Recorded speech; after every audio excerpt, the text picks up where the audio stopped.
Bravo. Je vais t'imiter, hein, parce que ça fait très longtemps que j'ai plus appris un passage par cœur. Là, je me sens challengé et je vais prendre ce challenge. Donc, il faudra que je choisisse encore quel passage je vais choisir. En tout cas, je suis très content d'être avec vous ce soir. Je vais partager l'écran.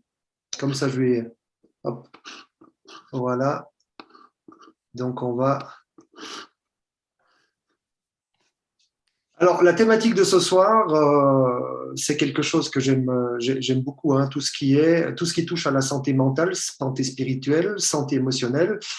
Et puis, c'est un vaste sujet, hein, c'est un sujet qui est énorme. Donc, si vous aviez le temps et si j'avais le temps, on pourrait y passer toute la nuit, toute la semaine. On devrait faire des cours, on pourrait faire des webinaires, on pourrait faire des séries. On pourrait faire des séries comme les séries qui fonctionnent très bien avec 4, 5, 6 saisons et puis des milliers d'épisodes. On n'en a jamais assez parlé de ce sujet. Alors, je ne sais pas qui était au Diableret, au camp étudiant cet été. Il y en a quelques-uns là dans la salle. Et on avait avec Béa parlé un petit peu de la santé mentale. Est-ce que vous vous rappelez l'une ou l'autre chose? Là, je fais appel à votre mémoire un petit peu à moyen terme. Ah, vous vous attendiez pas à ça, hein, vous vous attendiez pas à une question de ce genre. Je me souviens, est-ce qu'on voit bon, je me souviens d'un petit schéma où, par exemple, on voyait plusieurs stades de ton état mental où on pouvait être bien, commencer à aller mal, et puis aller mal. Et il y avait différentes périodes où là, c'est le moment où on a besoin de soutien ou alors on a besoin de prévention contre le fait qu'on commence à aller mal. Et puis là où il y a un stade où on passe et il faut, euh, comment dire, refermer les blessures et guérir, quoi. Ouais, ouais, tout à fait. Super, excellent. Hein. C'était pas la slide la plus facile que tu as retenue, mais bravo, hein, super. D'autres choses pour les autres? Bruno, il se gratte la barbe et dit, punaise, j'ai pas révisé, mince. C'est pas grave, c'est pas grave. C'est un encouragement peut-être à retourner dans vos notes. De temps en temps, c'est bien de revenir aux choses qu'on a déjà vues. Mais en tout cas, moi, ce soir, j'aimerais aborder deux aspects qui touchent à la fois la santé mentale, spirituelle et émotionnelle. Et donc, les deux choses que j'aimerais aborder ce soir. Alors, qu'est-ce que ça vous évoque, cette image? La solitude. Exactement. La solitude, l'isolement. Ça, c'est un des aspects qui fait partie du bien-être spirituel, émotionnel et mental. Et l'autre, à quoi ça vous fait penser? C'est un masque. Ah, il fait comme ça. La silence. Exactement, exactement, le silence. Et donc, pour commencer, on va carrément faire tout de suite une expérience et on va expérimenter le silence total pendant 3 minutes. On va juste essayer de tout éteindre au niveau de la tête, au niveau des pensées et de juste expérimenter le moment présent.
Ok. Alors, si on revient là en plein homme. Alors, comment vous avez vécu cette expérience? Qu'est-ce que vous avez ressenti? Est-ce qu'il y a des émotions qui sont arrivées? Qu'est-ce qui s'est passé au fond de vous? Alors, il n'y a pas de bonne ou de mauvaise réponse, c'est un peu tout ce que vous avez ressenti. Est-ce que c'était est-ce que ça, agréable, désagréable, bizarre? Tout ce qui vous vient à la tête, qu'est-ce que vous avez ressenti? C'était reposant. Reposant.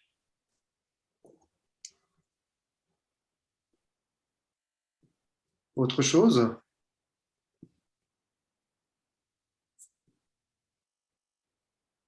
Une fois de ma journée, je suis concentré sur une chose. Pour une fois que tu es concentré sur une chose, d'accord. Est-ce que ça me paraît un exercice tout à fait normal ou c'est quelque chose qui nous dit, ah, tiens, est-ce qu'on a l'impression de perdre du temps? Est-ce que vous aviez l'impression à un moment donné, punaise, je suis pas venu là pour perdre 3 minutes de mon temps et rien faire, quoi. Enfin, à la fois, c'est une sensation pas habituelle, mais en même temps, j'ai l'impression que c'est quelque chose que j'ai facilement par moi-même quand je suis seul. Alors, c'est très bizarre d'attendre du vide quand tu es au milieu de tout le monde, quoi. Ouais, c'est la solitude dans un groupe, c'est un petit peu différent, ou l'isolement dans un groupe. Mais en tout cas, on voit que c'est pas quelque chose qui est facile à faire, hein. Quand on parle des fois, quand on rend hommage à quelqu'un et puis on dit on fait 1 minute de silence, vous avez déjà vu, c'est jamais 1 minute, c'est 15 secondes, c'est 20 secondes, mais on a du mal. Il y a un peu cette sensation, on perd du temps. On perd du temps. Allez, on est dans une société qui veut être dans l'action, on veut être dans l'actif, on veut produire. Mais ces deux disciplines, la solitude et le silence, sont pas des choses qui sont faciles à pratiquer notamment dans le monde de tous les jours, dans notre monde aujourd'hui.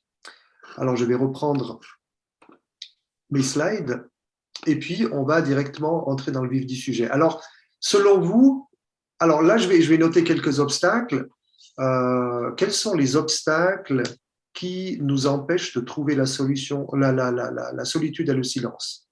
Peut-être avant que je monte les miens, on peut peut-être faire un petit brainstorming ensemble.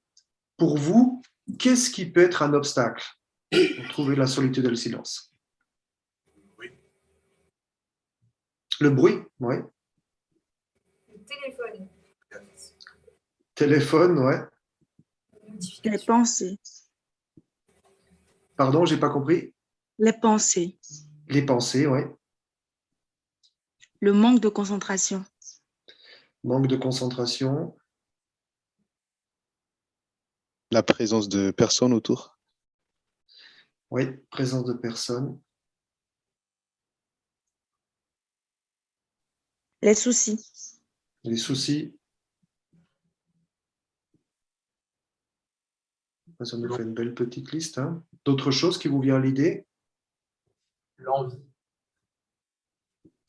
L'envie. L'envie de ne pas forcément la trouver. L'envie de pas se retrouver seul ou l'envie de pas être dans le silence. Ouais. C'est vrai, il y a même la question, ça peut être bizarre, en fait, cette idée que c'est quelque chose qu'il faut chercher ou trouver. Je crois, la, normalement, moi, je ne veux pas trouver la solitude et le silence. C'est plutôt les choses qu'il faut faire pour jamais expérimenter la solitude et le silence. Et Ouais. présente ça comme quelque chose d'important, attirant, nécessaire. Mhm. Tout à fait, tout à fait. Et si on creuse un petit peu, de quoi on pourrait avoir peur de se retrouver seul et dans le silence? Parce que souvent, il y a des peurs qui sont là, mais ce serait quoi ces peurs? L'insécurité. L'insécurité? D'autres peurs? Je crois que des fois, faire quelque chose, ça peut m'empêcher de penser aux choses négatives. Donc, peur Ouais. de mes pensées ressortent. Ok. Peur de faire face à ce qu'on ressent vraiment. Ouais. Souvent, c'est peut-être une des plus grandes peurs, peut-être peur de découvrir peut-être qui on est réellement. Parce que tant qu'on est dans l'activité, tant qu'on est dans les choses à faire, on joue parfois un rôle. Et c'est un peu comme une cocotte minute.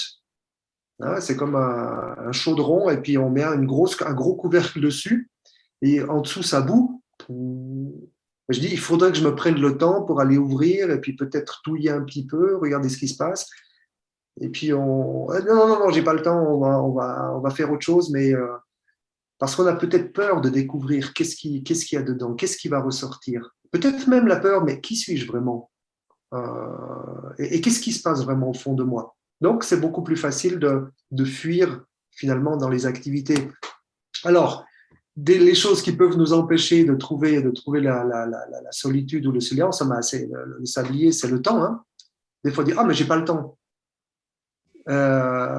Et le truc, c'est qu'il y a des gens qui arrivent à trouver le silence et la solitude et ils n'ont pas plus que 24 heures dans la journée, ils n'ont pas plus de temps que nous. Donc finalement, le temps n'est pas une bonne excuse.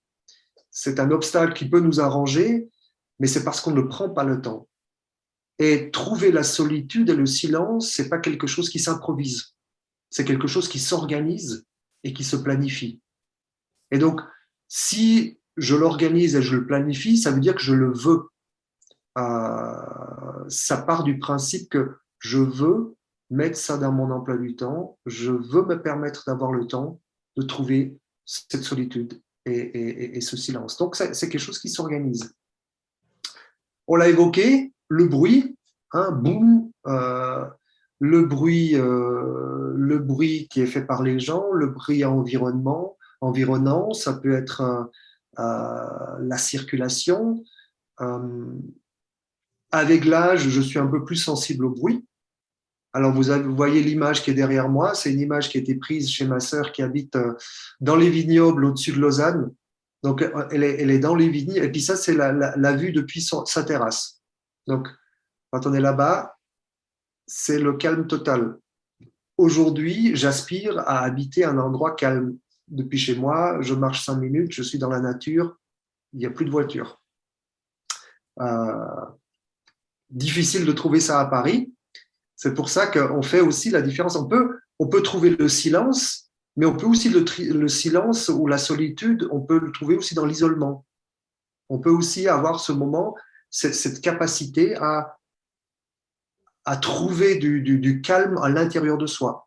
Alors, c'est pas donné à tout le monde. Moi, je peux être dans un café avec 20 personnes dans un Starbucks, mais si je décide de rentrer dans ma bulle, je n'entends plus rien. Et c'est quelque chose qui s'exerce, qui s'expérimente, mais c'est possible. On n'a pas toujours besoin d'aller à des kilomètres et des kilomètres pour trouver de l'isolement, de la solitude et du calme. Mais le bruit est un grand facteur de distraction. Un autre facteur de distraction, c'est ça. À quoi ça vous fait penser cette image?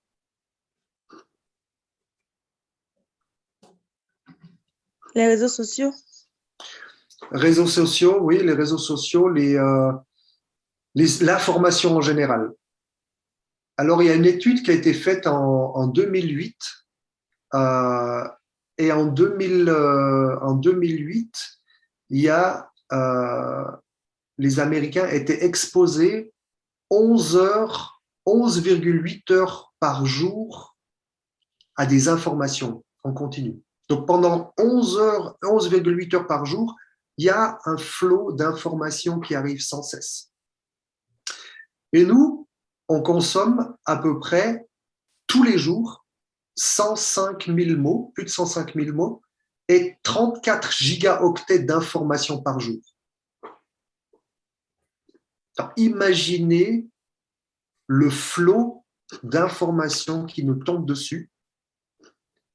Et là-dedans, on a besoin de trouver du silence, de la solitude, du calme.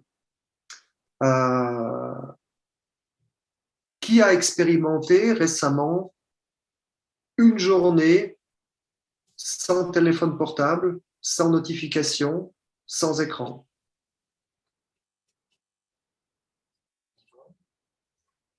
Je crois qu'on n'est pas nombreux. Il y a trois quatre qui ont leur. Ah ouais, c'est bien. C'est difficile aujourd'hui d'échapper à cette masse d'informations. Et on peut se poser la question, et c'est souvent une question qui se pose, mais Jésus, est-ce que Jésus serait sur les réseaux sociaux? Est-ce que Jésus aurait un smartphone? Est-ce que Jésus aurait un cloud? Question, je vous laisse méditer là-dessus. Moi, je n'ai pas la réponse.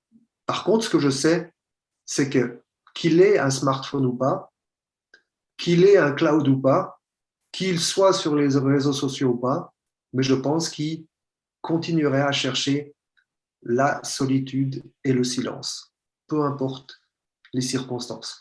Regardons un petit peu les autres choses qui peuvent nous empêcher. J'ai mis là la culpabilité.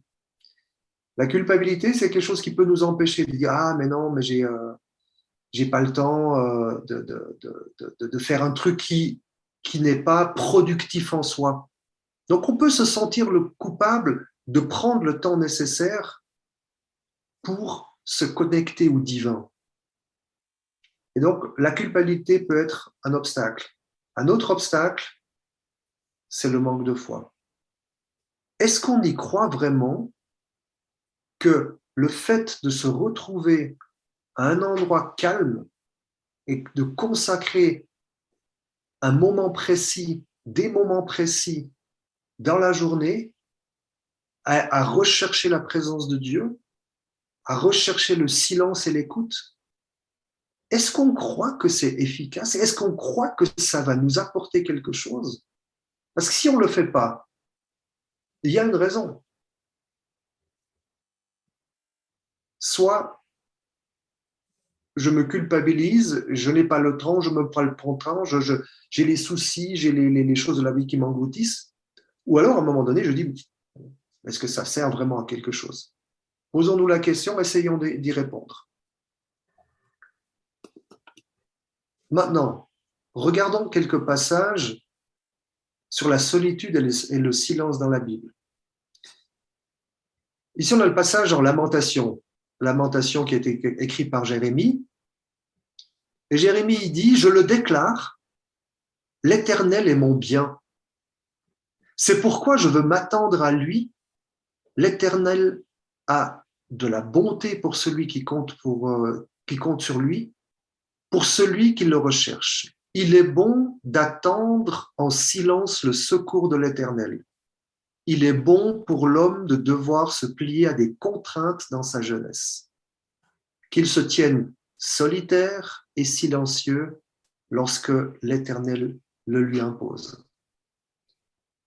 Moi, ce que j'aime beaucoup dans ce verset, il y a plusieurs choses qui m'interpellent. La première chose, c'est que l'Éternel est bon. Et donc, si attendre en silence le secours de l'Éternel est bon, c'est que j'en ai besoin. Et je pense qu'aujourd'hui, dans la société dans laquelle on vit, on réalise pas notre besoin de calme, de sérénité, de solitude et de silence. Et comme il dit ici, il est bon pour l'homme de devoir se plier à des contraintes. Si on ne prend pas ce temps, si on ne consacre pas le temps nécessaire à ces disciplines, à un moment donné, ça va nous retomber dessus. Il y a le corps, à un moment donné, qui se réveille, qui nous dit « tu vas trop vite, tu fais trop de choses, tu ne prends pas le temps pour toi, tu ne prends pas le temps nécessaire pour' de te connecter avec l'Éternel. » Et beaucoup de burn-out aujourd'hui, je pense, sont en lien, bien sûr, avec l'épuisement qui est lié au stress. On dit aujourd'hui le burn-out est une maladie liée au stress qui vient par le travail.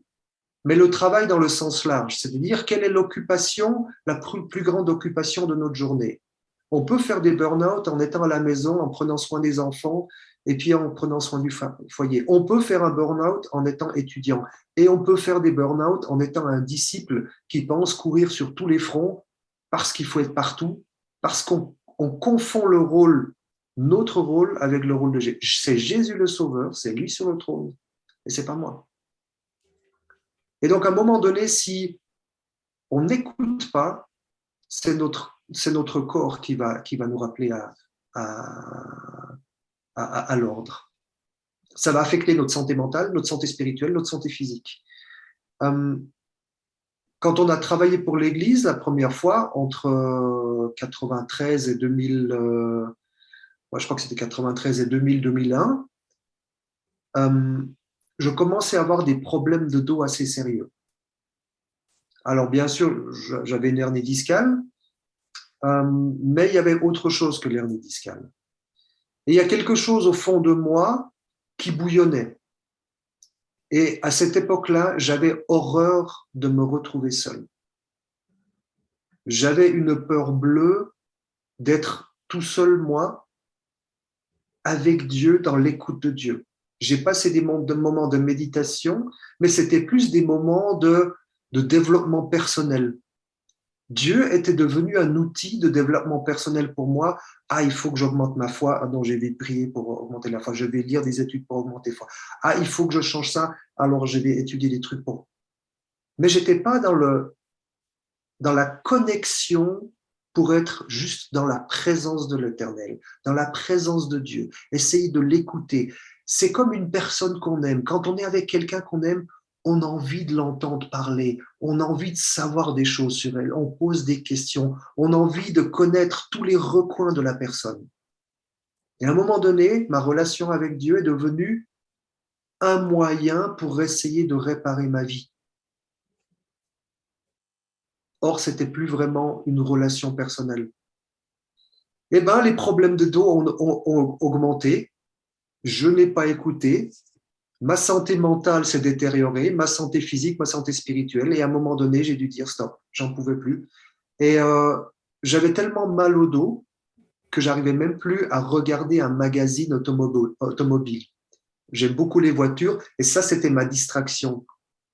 Alors, j'ai tellement fui pour pas être dans le silence et dans la solitude que couché, j'essayais encore de regarder mon magazine, mais j'avais tellement mal au dos et j'ai dû poser le magazine.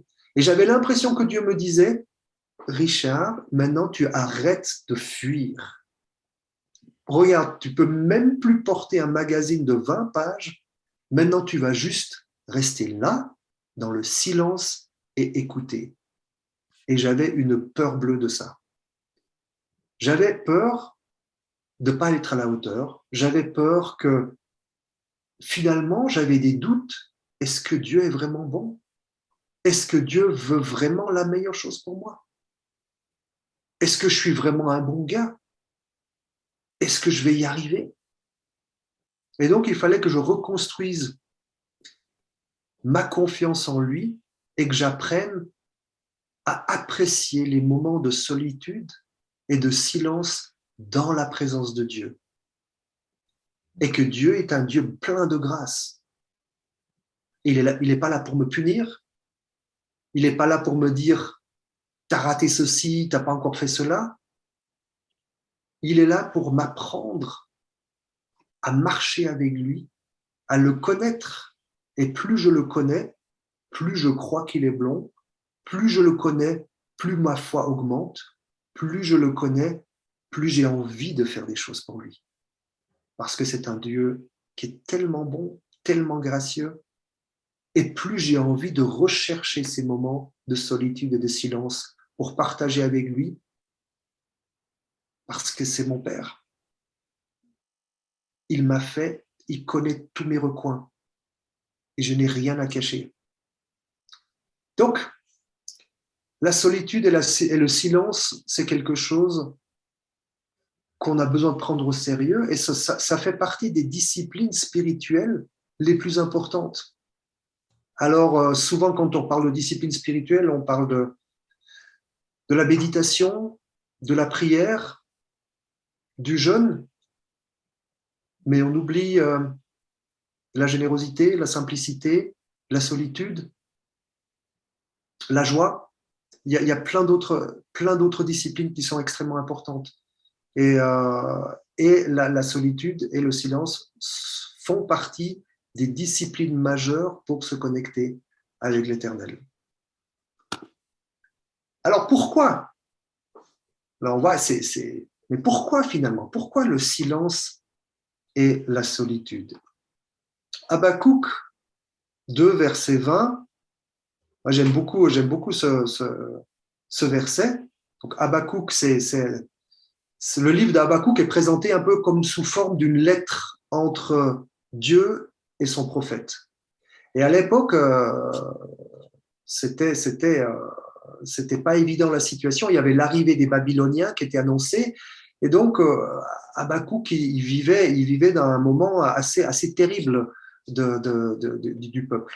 Et en une phrase, j'aime bien, en une phrase finalement, le prophète remet l'être humain à sa place et nous rappelle où Dieu réside. Il dit, l'Éternel, lui, est dans son saint temple, que toute la terre fasse silence devant lui. Et ça permet de nouveau de réaliser, ok, qui suis-je moi? C'est pas moi qui suis dans le saint temple. C'est pas moi qui suis sur le trône de ma vie, mais c'est bien l'Éternel qui est sur le trône de ma vie. Si pour autant j'ai fait Jésus Seigneur de ma vie. Mais du moment où j'ai décidé que je veux vivre comme un disciple, ben, lui, il est dans le saint temple. Lui est dans les cieux. Psaume 115, verset 3, notre Dieu, l'Éternel, est dans les cieux, il fait ce qu'il veut. Point à la ligne. Mais moi, je ne suis pas sur le trône de la vie. Moi, j'ai besoin de faire confiance. Et moi, j'ai besoin de savoir où je me situe. Et parfois, c'est l'orgueil qui nous pousse sur le trône de la vie. Je veux décider pour moi, je veux bien vivre une vie chrétienne, mais quand même, je veux quand même être un petit peu sur le trône de ma vie. Ou alors, Dieu, c'est un souverain distant, et moi, je suis juste son sujet, et je n'ai qu'à me taire, à morfler. Ça, c'était à un moment donné ma vision de la vie chrétienne. Tu te tais, tu morfles, tu pries, et quand tu seras au paradis, tu n'auras plus de souffrance. Ah ben c'est difficile d'encourager les gens à vous suivre. Allez, venez, suivez ma vie, elle est géniale, ma vie. Alors, je te laisse morfler tout seul, mais moi, ça ne m'intéresse pas. Mais Dieu, il est souverain, bien sûr, mais il est incroyablement bon et gracieux. Mais moi, j'ai quand même besoin de savoir où est ma place. Un autre passage, garde le silence devant l'Éternel et espère en lui. Psaume 37, 7, et je pense que vous connaissez ce verset. Les versets précédents parlent de passivité contre les méchants, de faire de l'Éternel nos délices, de croire qu'il va nous donner ce que notre cœur désire. Il nous encourage à recommander notre sort à l'Éternel et de mettre la confiance en lui. Et ensuite, verset 7, garde le silence. Mais parfois, on confond garde le silence avec rien dire et vagabonder et attendre bêtement. Faire silence devant l'Éternel implique, je veux mettre en écoute. Je veux ouvrir mon âme, je veux ouvrir tout mon être, et puis je vais essayer de juste ressentir la présence de Dieu et de voir est-ce que mon esprit va se connecter avec son esprit. Faire silence, en hébreu, le terme haka, qui signifie se taire, ne rien dire. Donc si je ne dis rien, ça implique que l'autre parle. Si je ne dis rien, ça implique que je dois écouter. Et c'est difficile d'écouter si on ne fait pas ce silence. Et on connaît tous ce passage, Élie après le mont Carmel qui fait son expérience incroyable, qui se réfugie dans la grotte, et puis finalement Dieu lui apparaît. Dieu, il n'était pas dans le feu, il n'était pas dans le tonnerre, il n'était pas dans le fracas. Dieu, il était dans un murmure. Et donc, si on commence à murmurer comme ça, si on pense que Dieu murmure de cette façon, ben on doit faire silence pour entendre. Parce que si je ne me mets pas à un endroit où il y a le silence absolu, s'il n'y a pas le silence dans ma tête et dans mon cœur, je ne peux pas entendre Dieu. Et parfois, on pense que « Ah, j'entends Dieu, Dieu m'a parlé !» Mais est-ce que ce n'est pas notre esprit qui nous parle? Est-ce que ce n'est pas notre envie qui nous parle? Est-ce que ce n'est pas nos péchés qui nous parlent? Nos désirs? Nos peurs? Et on a besoin de mettre le bouton vraiment sur minimum et puis essayer de distinguer. Ok. Vous avez déjà eu cette expérience à des moments précis? Vous étiez dans une prière ou vous étiez dans un moment calme et là, vous percevez quelque chose et vous avez l'impression que j'ai une idée, j'ai une pensée qui m'a traversé la tête. Est-ce que ce ne serait pas Dieu qui m'a insufflé quelque chose? Depuis que j'expérimente, que j'essaie d'expérimenter le silence et la solitude, je passe des moments juste à attendre, et puis des fois je prie, et je me dis, bon Dieu, est-ce qu'il y a quelque chose que tu voudrais bien me dire? Est-ce qu'il y a quelque chose que je devrais comprendre? Ce matin, pas plus tard, j'ai passé un petit moment à prier, je me suis arrêté, et tout d'un coup, je sentais, il faut absolument que j'envoie un message à telle personne. C'était comme, oui, non, je ne peux pas le faire un autre, je dois le faire maintenant, je le fais tout de suite. Ok, je l'ai tout de suite fait, je crois dans les 2 minutes qui ont suivi. Merci tellement pour ce message, ça m'a tellement encouragé. Oh, génial. Alors, est-ce que c'est Dieu qui m'a parlé? Est-ce que c'est son esprit? Est-ce que... Peut-être, je pense,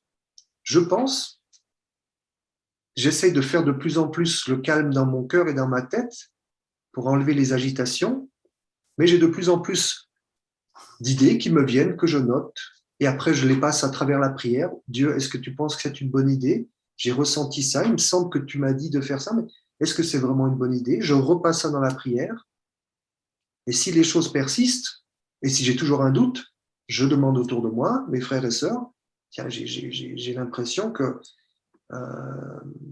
Dieu m'a demandé disons, j'ai l'impression que c'est un appel divin. Et si on est dans un commun accord, pourquoi pas le faire? Mais ça demande, oui, du calme, ça demande de ne pas être concentré sur moi, parce que si je suis concentré sur moi, je vais entendre plein de voix. Alors là, je vais entendre plein de trucs sympas que je pourrais faire, des dépenses que je pourrais faire, des trucs qui m'intéressent. Et récemment, j'ai eu une autre expérience un petit peu... J'étais pour mon téléphone portable, j'étais en ville et puis j'avais une question, donc il y a le magasin de mon fournisseur, là j'y vais, dans l'idée de poser une question par rapport à l'application du mobile. Et là, le gars, il me dit, mais monsieur Rémy, tous les 2 ans, vous pouvez changer de téléphone. Et, là, il y a la voix du matérialiste. Un nouveau téléphone. Moi, j'ai un iPhone 11. Oui, alors qu'est-ce que vous me proposez? Eh bien voilà, on peut réduire de 10 francs suisses votre abonnement et vous recevez un iPhone 13 tout neuf. J'ai dit, c'est où l'arnaque? Non, il n'y a pas d'arnaque. Donc, vous pouvez payer 10 francs de moins et vous recevez un iPhone 13 gratuit. J'ai dit, Et est-ce que je peux avoir une réduction même sans téléphone? Ah, si vous ne prenez pas de téléphone, je peux vous faire une réduction de 40 €, la moitié. Et je peux vous dire la bataille dans ma tête. J'étais tellement sournois dans ma tête, je dis, ah, mais je vais dire à ma femme que j'ai économisé 10 € et puis j'ai un nouvel iPhone. Je dis, bon, si tu dis ça, tu dois aussi lui dire que tu aurais pu économiser 40 et garder ton iPhone 11 qui va encore très bien et puis qui est encore à moitié vide. Et puis il y avait, ok, Dieu, là il y a un combat. Qu'est-ce que tu penses? Est-ce que je me fais plaisir? Et puis il y avait juste la voix, est-ce que tu en as besoin? C'était cette question, est-ce que tu en as vraiment besoin? C'est pas une question c'est bien ou c'est mal, est-ce que tu en as besoin? Non, j'en ai pas besoin. Bon, bah tu laisses tomber, c'est pas grave. Et ce genre de choses avant, quand quelqu'un me disait ça, je dis ouais, mais bon, ça c'est les illuminés qui parlent comme ça. Mais moi, ça me donne la paix parce que avec la décision que j'ai prise, je suis vraiment en paix. Si j'avais pris le téléphone, ça n'aurait pas été dramatique, mais j'aurais été peut-être à l'encontre un peu de ma conscience. Parce qu'il y a quelque chose qui me disait, Richard, est-ce que tu en as vraiment besoin? Et ces petites voix qu'on a, que Dieu utilise des fois pour nous interpeller, on a besoin de les apprivoiser et de différencier qu'est-ce qui vient de l'Éternel et qu'est-ce qui ne vient pas de l'Éternel. Et c'est difficile de faire ça quand on se discipline pas par moment de retrouver du silence et de la solitude. C'est difficile aussi d'écouter si on ne pratique pas l'écoute active. Vous avez déjà été avec quelqu'un dans une discussion, vous parlez et vous avez l'impression que la personne en face ne vous écoute pas vraiment parce qu'elle a déjà la solution toute prête pour vous balancer une solution, une idée, un truc. Ça, c'est pas l'écoute active, c'est que je suis là, tout mon être est concentré sur ce que l'autre personne dit, pense et fait. Mes yeux sont rivés sur la personne, ma gestuelle est accueillante, bienveillante. Et donc, si je veux passer un moment à écouter Dieu, j'ai besoin de faire la même chose avec Dieu. C'est de pas d'arriver avec ok, je le fais parce que je suis un disciple et un disciple, il recherche le silence devant l'Éternel, donc je fais mon moment et puis non, je vais là, Dieu, je viens dans ta présence. Dieu, je veux expérimenter la proximité avec toi. Je veux être à ton écoute. Je vais marcher dans la nature avec toi et je vais te demander de me guider, de me parler, de m'inspirer. Tout mon être veut être à ton écoute. Toute mon âme veut se confier à toi. Tout mon cœur veut s'ouvrir à toi. Et je te fais confiance et je veux te connaître.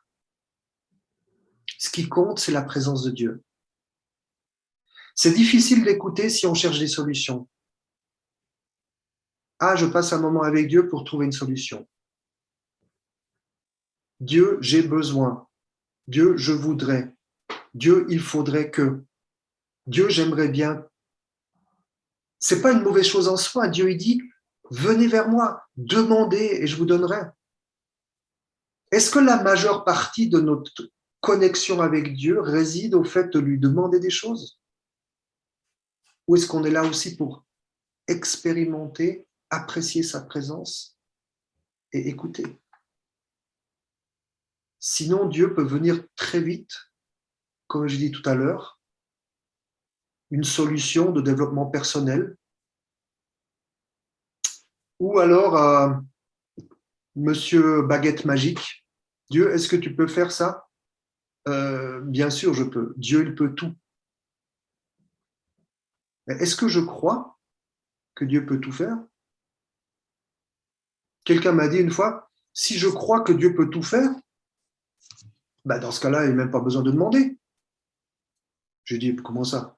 Ben oui, moi je vais commencer à dire merci, parce que si je crois que Dieu me donne, je n'ai pas besoin de lui demander, mais je vais commencer à le remercier pour les choses qu'il va me donner.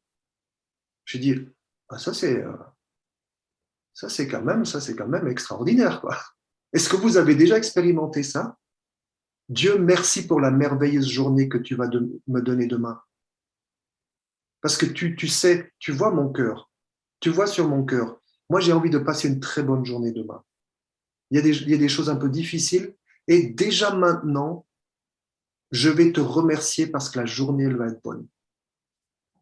Et dans la journée, je vais marcher avec Dieu, conscient de sa présence et reconnaissant pour déjà ce qu'il va me donner. Parce que j'y crois. Je n'ai pas de doute. Et même si la journée n'est peut-être pas aussi extraordinaire, mais on sera concentré sur les choses bonnes qui en ressortiront et qui nous feront grandir. C'est difficile aussi d'écouter si on croit qu'on connaît la réponse, qu'on suppose des choses, qu'on soupçonne le mal ou qu'on se méfie. C'est difficile d'écouter si on ne croit pas que Dieu est présent. Est-ce que quelqu'un se rappelle du verset en Hébreux 11, 6 ? C'est impossible de plaire à Dieu. Oui. Celui qui s'approche de Dieu doit croire qu'il existe et qu'il récompense ceux qui le recherchent. Donc si je m'approche dans le silence et dans la solitude, si je m'approche de Dieu, est-ce que je crois déjà qu'il existe, qu'il est bon et qu'il va avoir des bonnes choses pour moi?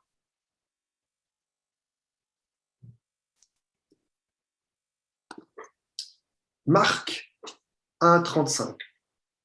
Pourquoi le silence et la solitude? Parce que c'est aussi l'exemple que Jésus nous donne. Et il y a pas mal d'autres passages qui parlent de ça. Jésus cherchait la solitude. Il l'a fait souvent. Et le fait de rechercher des endroits solitaires était une pratique très courante de Jésus. Il en devrait être de même pour nous. Est-ce que j'ai l'habitude de rechercher ces moments? Jésus, le Fils de Dieu, il avait besoin de ces moments-là. Qui suis-je, moi, pour me priver de ces moments-là? Est-ce que je me sens supérieur à Jésus? Non, ce n'est pas le cas. Donc, si je vois, comme je vois là, la vie de Jésus, à quel point il est... Et même, ça agaçait les gens. Hein. La suite du passage, c'est tous les disciples le cherchaient. Jésus, mais t'es où? Tout le monde te cherche, mais... Alors, si un jour, ça vous arrive que quelqu'un s'agace parce que vous étiez dans un endroit solitaire et vous cherchiez le silence et la proximité de Jésus, vous pouvez dire, ah ben génial, ça c'est un compliment. C'est un compliment que quelqu'un s'agace parce que je recherche la proximité de Dieu. Jésus, il savait que c'était un besoin. Malgré qu'il était le Fils parfait, il recherchait ces moments, il les chérissait et ils étaient fréquents. Donc la question pour nous, encore une fois, est-ce que j'y crois vraiment que c'est un besoin que j'ai? Et si je ne le fais pas, qu'est-ce qui m'empêche de le faire?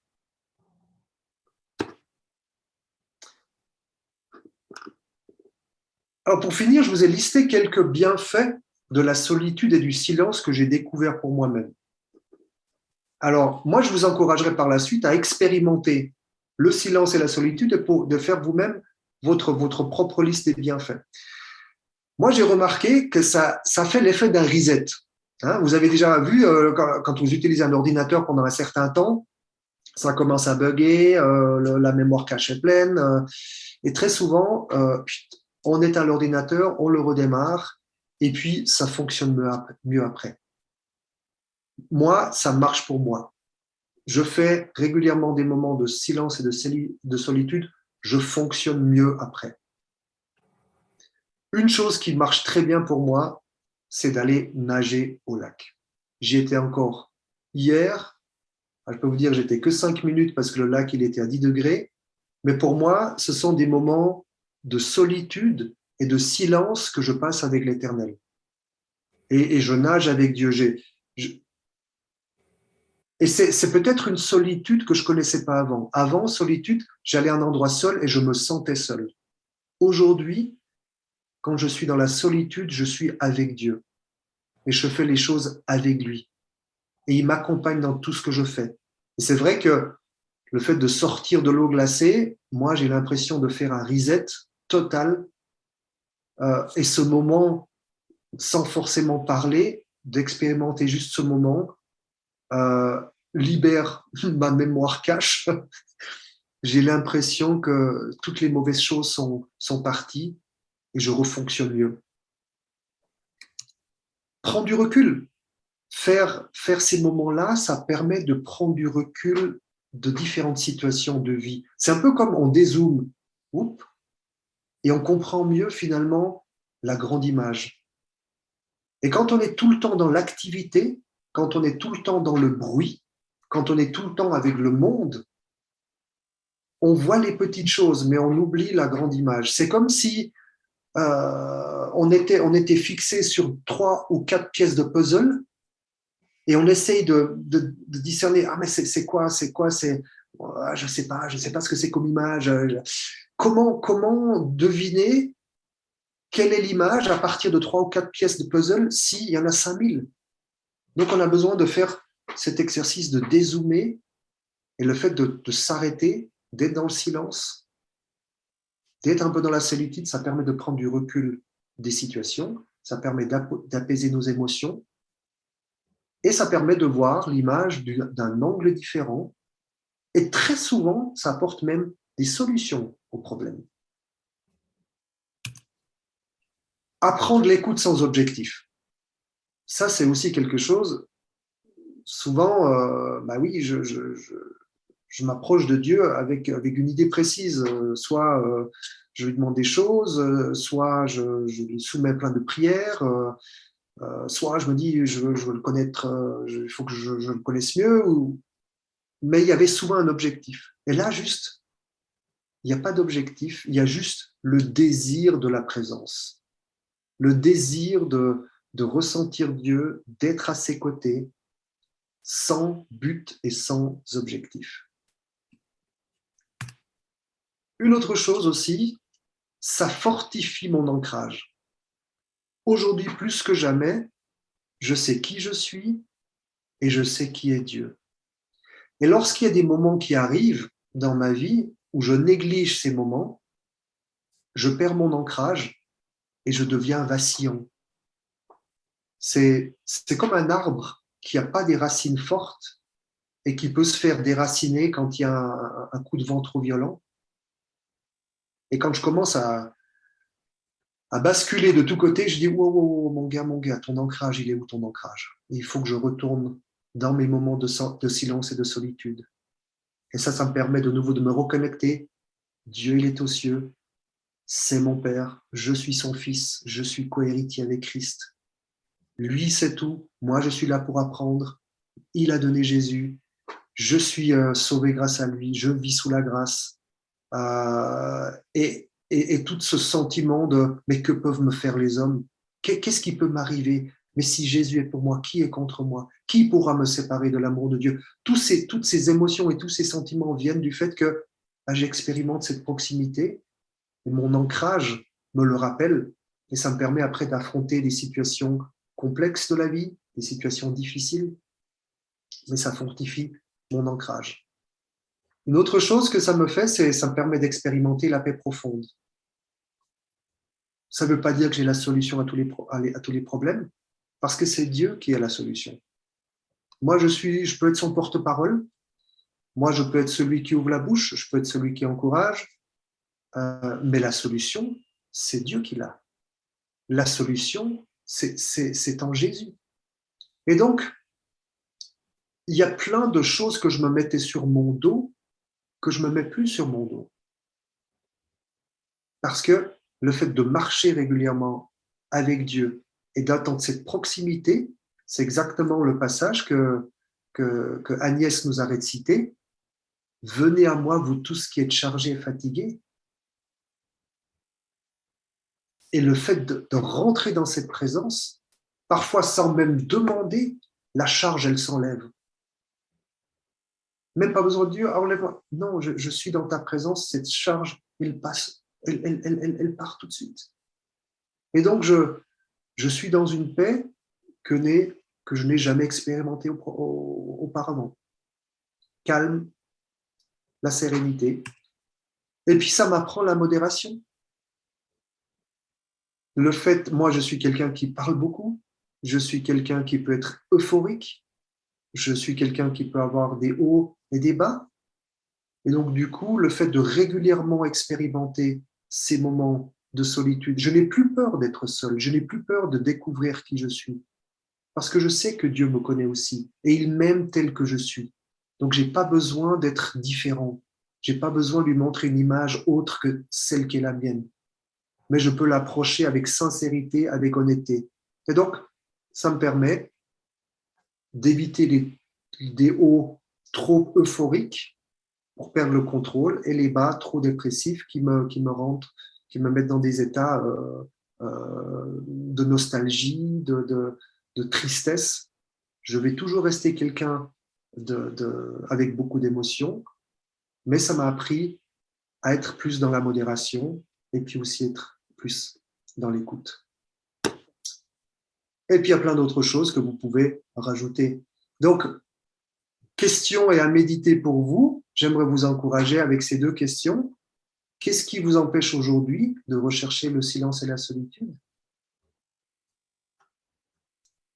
Pour commencer. Et ensuite, qu'est-ce que vous allez mettre en place pour rechercher le silence et la solitude? Voilà.